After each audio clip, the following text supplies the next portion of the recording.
We get Sal Capaccio here on a Football Friday. It's brought to you by Salino Law. Car crash, call Salino. Call the 8s.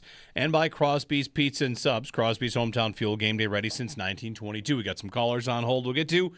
Kind of sharing our stadium memories. Also, previewing the Bills and Jets and, what the Bills might want to get out of this game. Sal joining us here on the Western Hotline. Good morning, Mr. Capaccio. How are you today? I'm great. Good morning. Welcome back, Jeremy. Hope you had a good little time off there. I did. Happy New Year to you and to everyone out there as well. Happy New Year. So, Sal, it's kind of a bittersweet week, like everyone's kind of sharing their memories. All year long, we knew this would be the last year, and we kind of didn't know when the last game would be. Then what happened against Philadelphia kind of really locked this one in as very likely the last home game. So we kind of get to, focus all the memory in. And Joe was mentioning earlier the fact that the game doesn't really have a lot at stake means we can kind of really focus in on this being Highmark's goodbye. I agree with that. And as much as it sucks that, the Bills aren't playing for a division title or the 1 seed, that would have been ideal, right? Nobody's shying away from that would have been better, no doubt about it. The fact that we're here and that all of the concentration can kind of go towards everything about the stadium, I actually do kind of like that part of it. Yeah. It would have been great if the Bills had everything wrapped up. The perfect scenario was wrap up the division, wrap up the 1 seed before Week 18. We can still do that, and the Bills are going to be home, and then we don't know when the last game is going to be, but let's have the celebration. Now, they don't have that to play for. It probably will be. We don't know for sure if it's going to be, most likely, but we can still really focus on the celebration. I remember when the schedule came out in May, and what I said at the time was, boy, if it's really the last game at Highmark, the Jets, something went wrong this year. So I guess we could say something went wrong this year because this wasn't the plan, but I think it still fits really, really well for what needs to happen. Yeah. So when you think back to the number of years you've spent in that stadium and how it's changed over the years, that's another thing. The Bills, when they put out that video to go through how it was built and everything, the pictures without the towers, that was to me really cool to see. Just if you weren't around for every different version of every different renovation and the addition of these suites and those suites, the stadium has really changed quite a bit over the years. No doubt. My first game was 1987, but even before then, whenever we would drive down the 219, mostly in the winter, when the leaves weren't on the trees, you could see the lights. Like now, you can still do that. I still do it with my son. We drive by there's the lights of the stadium. It's just a cool thing to see when you're driving down the 219. You see the lights of the stadium popping up, and it's an NFL stadium right there. And I like seeing that in any city I go to, but right there in Buffalo, it's cool. It's been kind of replaced, to be honest with you, by the same kind of feeling now. When I drive over the Skyway, you can see the new stadium. Have you guys seen this? Yeah, clear. When you drive over the Skyway and you're going south, the new stadium is right there. You see it really clear. It's the same amazing. From the other direction, too. I was driving up from Ellicottville at some time during the fall, and from a distance, you see, I would never, if you really knew where you were looking, you probably could find, you're driving, so you probably shouldn't do this anyway, where the lights are of the current stadium, Sal, but, you can't miss the new stadium when you're coming up from that direction. It's amazing. It really is. So, it's changed a lot over the years, and these things are changing.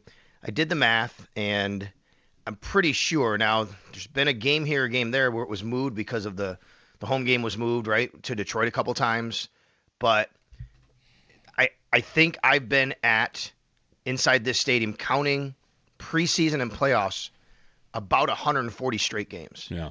Nice. Because I moved back here in 11, but wasn't at the stadium for that season. Then was on the radio broadcast with Murph in 12 and 13, then the sideline reporter in 14. And I was at all the games during COVID. I was one of the few people allowed inside the stadium during COVID. So it's been, if you count it all up, and I tried to do the exact number, I didn't get to it, I think it's about 140 straight or so games inside this stadium. And even in that time period, going back to 2012 to now, the stadium has changed a bit. But if you go all the way back to the 80s and the 90s, and I was gone for 16 years out of Buffalo. I didn't go to games for quite a while and then came back and went. But before I left, when I was going to games, Jeremy, I had season tickets during a couple of the Super Bowl years, and I would take a Greyhound bus from Syracuse back during the weekends to go to the stadium, go to the games. And I sat over kind of, I guess it would be right around 2:30 something maybe, because it was up in the kind of the club area, but more the corner and the scoreboard end. And and then I would go back to Syracuse. There was a guy actually in my section. We became friends. He lived in Syracuse. He'd drive me back. And even then, I think about like all the different changes that have happened since the 1990s. You're right about that. There's just so many different ways to talk about this stadium. And I'm really curious what's going to happen on Sunday with how the Bills treat it. I don't know how I'm going to treat it. Matt Bove and I just did a podcast last night. It's always game day in Buffalo. And I really hope everybody can go listen to it, because we walked through this a little bit. And one of the things that came out from both Matt and me, and it's for different reasons, and Matt used to go to games with his dad, and his dad has passed on now. And the stadium is very, very emotional for Matt for that reason. And now he's become, a professional in this industry.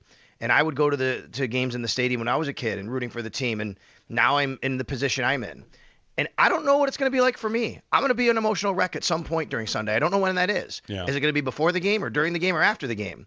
I don't know. But it's going to hit me really, really hard, and it's going to be tough. I found myself like watching the farewell video from the Bills and kind of feeling that same thing, like, man, this is actually kind of hitting really hard. And then I had the thought about, there's the last game, and maybe that doesn't hit people a certain way, but it will eventually no longer be there. Like, that'll be another day in this stadium's history when, like, all right, here's the day when they push a button or they bring a wrecking ball, whatever it is, and then the place that exists doesn't exist anymore. And that's, if I could like borrow this as the old guy on the show now, Sal, like that's the kind of thing your dad or your grandparents or your mom, like, oh yeah, we used to go to the people that talk about the rock pile, like.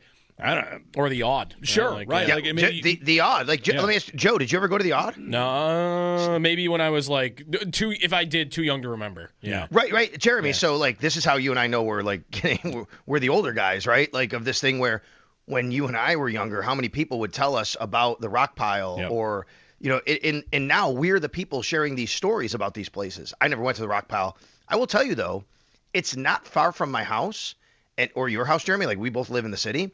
And I will take people there now to say like, this is where OJ ran. This is where The Natural was filmed. Because, obviously it's not a stadium, but the footprint is there and they have the facade. So I don't know what's going to be like in Orchard Park, but maybe that sort of thing is going to happen where people take you and they tell you the stories. But I find myself being the person now telling the stories as kind of the older veteran who knows these things to younger people. Like Matt, last night we talked, Matt had never been to the Odd. Like Joe's never remembered the Odd. Right. And I think that's also the cool part of this, where you have these generations who, for me, it was people telling me about the rock pile and what it was like going to the rock pile. And Murph would share great stories about that. Murph has a great story, and I don't want to speak for him, but I know he told me he was at the first ever game at this stadium, 73.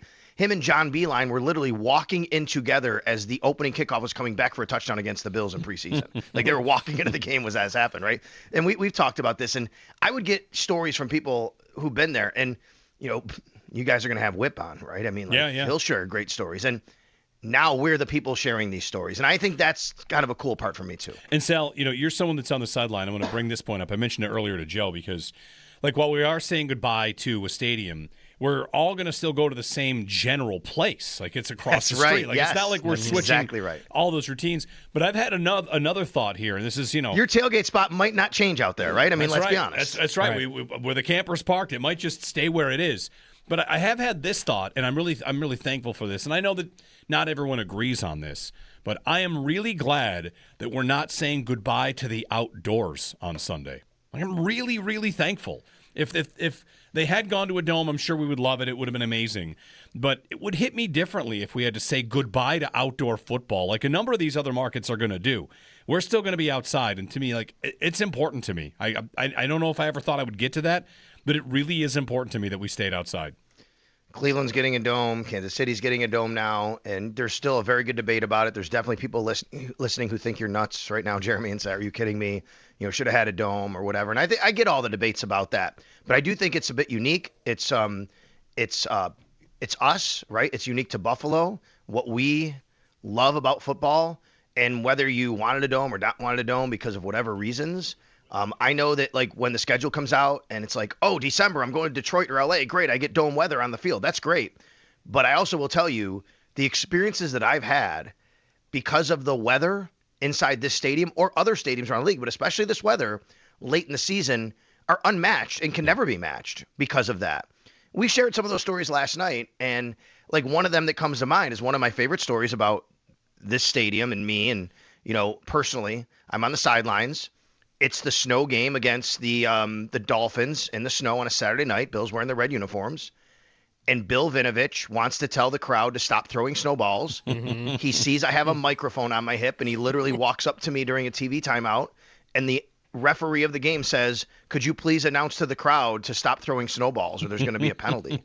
And I said, "Sir, I am on the radio. I do not have the ability to do that." And a couple of the photographers, maybe Whip was down there and Harry Skull and a bunch of the photographers, I have pictures on my phone of Bill Vinovich looking at me like he has no idea what I'm trying to explain to him. It's amazing. That doesn't happen if there's no dome, right? Like, That's exactly right. The flavor of these games, yeah. Sal Capaccio joining us on the Western Hotline, final game at Highmark. All right, Sal, so the injury report, I feel like, do you look at the injury report any differently than any normal week? Because McDermott said business as usual, but I don't get the feeling that many of us think it might be like that kind of business as usual. Right, and I think business as usual, meaning he also said you got to keep the main thing, which is you have to still prepare this week to play the New York Jets, and you have to still prepare your players to improve every game. And what I like about what Sean said earlier this week was he recognized and he acknowledged, because this is, I think, good to be able to recognize this and publicly say it, which is there's a lot going on this week he has to balance. There's a lot he has to think about. You have how do you play the guys who are banged up? How do you play a game where, like, how do you play it where, yeah, you could move up seeding or you could stay where you are seeding. You're not playing for division. You also have guys you'd like to get a little bit more time for as you roll into the playoffs. You also have the offense hasn't played its best maybe. You also have the ending of Highmark and doing it right. And what he said basically was about all of that was that the main thing is how does his team improve this week? All of that, everything that comes in, how does his team improve because they have a playoff game the following week? And I think that's a really good point to try to figure out. And I think the best way they can improve is to still make sure they're concentrating on playing the New York Jets with the players they have that they're going to play this game, and to make sure they get the reps possible to be ready to play in the playoffs. I know it's not easy, and we can all have all these tentacles about it. So when you ask me about the injury report, look, I see Josh Allen as not practicing 2 days in a row. If this was middle of the season, we'd be freaking out. I'm not freaking out about that. Same, Josh Allen's he's gonna line up under center. He's gonna take at least one snap. I'm confident in that. And he'll either get out of the game then or shortly after. James Cook gets a vet rest day on a Thursday after a walkthrough. That's not normal. You know what I mean? These things are happening because they understand that they want to make sure they have their best players as healthy as possible, but at the same time, do not lose sight of the fact that they have to prepare the team for a game on Sunday. On the quarterback situation, Sal, I think all of us expect Allen to keep the start streak going. Do you think, I talked to Joe Marino about this on Wednesday, and he thought there was an argument for Allen playing a series or two just because the offense hasn't been clicking. Would you expect that it's the one snap and he's out, or do you think it could look like a preseason game where he gets a couple of actual, throws and a couple of actual drives? It's a good question. I don't know what to expect. I've thought about this. I think Joe makes a good point, and I agree with that. And even listening to Sean this week, I think that there's a chance for that. I don't know that there's a chance that, I think there's some things that they like to clean up on offense. It didn't go as well last week. One thing that I thought about you'd really like to be able to do on offense with the starting offense, and again, at what risk reward is, I think they need to start faster and better. Maybe they do take a series and go, we're going to go down the field and score real quick and show we can go out in a game and we can go down the field and score and not have a slow start and get behind, right? That might mean something to the Bills. Yeah. And I don't know if they want to play it that way, because then what risk are you having with Josh? The other part is we talk about Josh's 40 touchdowns. I don't know if that's a deal. I'm pretty sure, though, they would love to get James Cook the rushing title. Mm-hmm. And two things about that. Number one, he's 47 yards ahead of Jonathan Taylor, but Taylor plays before him. There's a chance Taylor doesn't catch him. If he does catch him, you know what he needs. But then you also have Derrick Henry playing at night, who's 137 behind James Cook right now. And I just think that that's something that you have to figure out a bit. And Look, if he plays and is he in the lead before Derrick Henry plays and then Henry passes him, I guess you just deal with it. Right, and Taylor plays Houston, so there would be a chance even maybe that Taylor doesn't get it. 47 yards. Real quick, actually, one follow-up on quarterback. They don't have a third-string quarterback right now, right, Sal? Correct. So if something happened to Trubisky, Allen would have to go back in the game?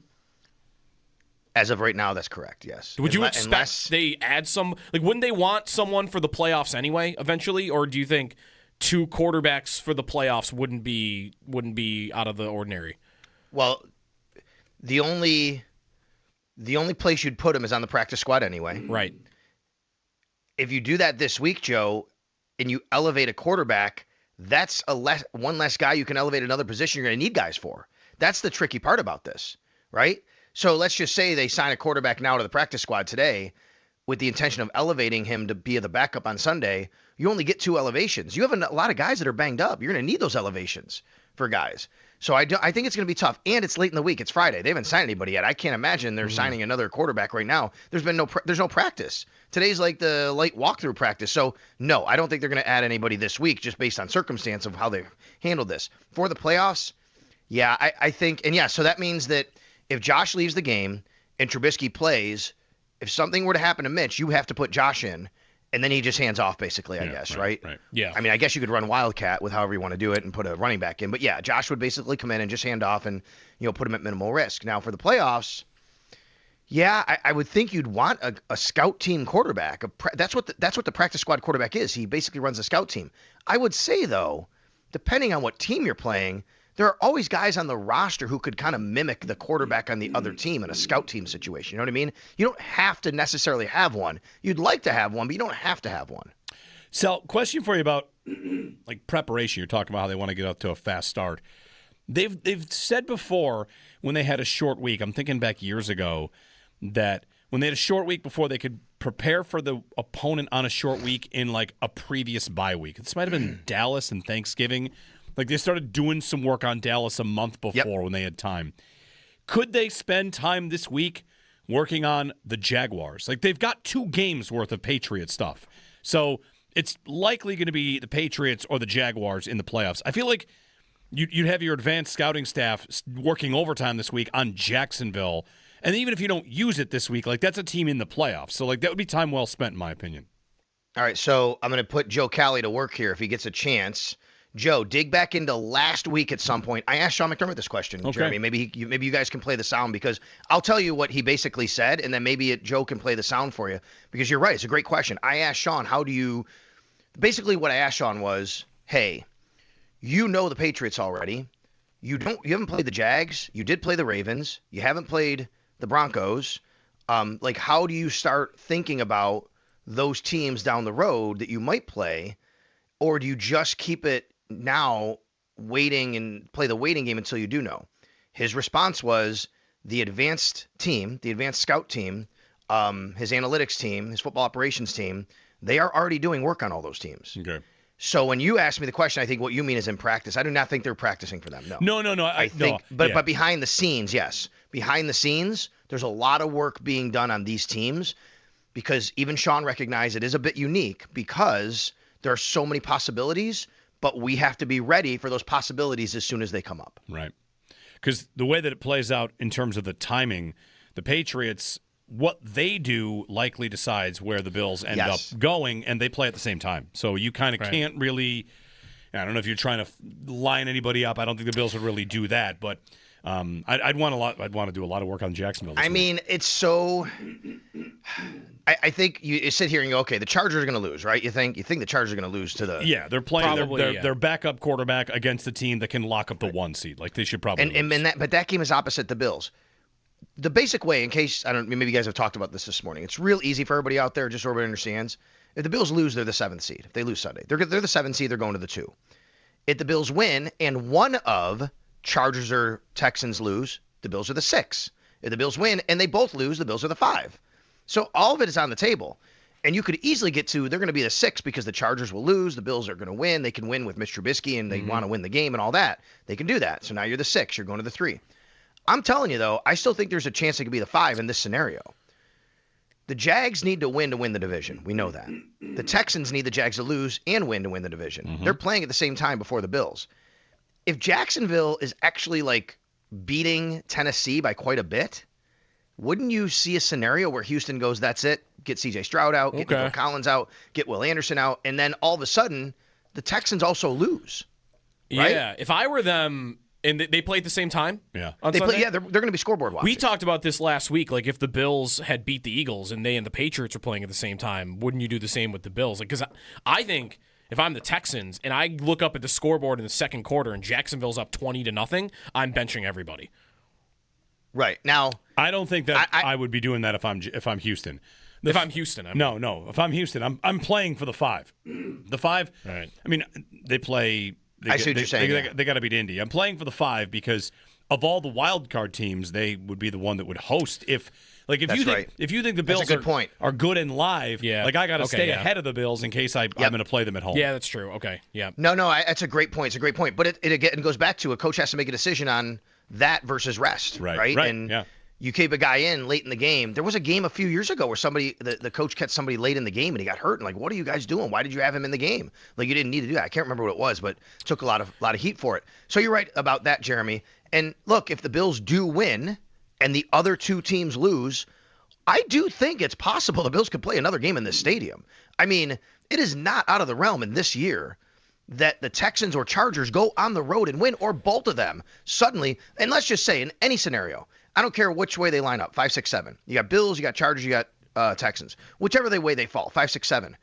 It is absolutely not out of the realm of possibility that all three of those teams win their first game. Yeah. And then what you have left is 2 versus 7 and 6 versus 5. Yeah. Right. What do you think the Bills' chances are Sunday, Sal? With Trubisky playing most of it, if not all of it, and a handful of backups, like the Jets are terrible. So, and it's Brady Cook. So, without all their guys and Trubisky, like how big a favorite do you think the Bills really should be on Sunday? They should still be, I don't know, at least over a field goal favorite, if not touchdown favorite. What is it now? What is the line? I think 7.5. Yeah, 7.5. Yeah. I mean, I would say, and look, that bakes into everything, right? Everybody knows, Vegas knows that Josh probably isn't going to play much. Yep. So I think it's about right. Maybe a little bit less, but I think they have a very good chance. The Jets are not good. They're just not good. And unless suddenly they get their first interception of the season, by the way, that is incredible to me.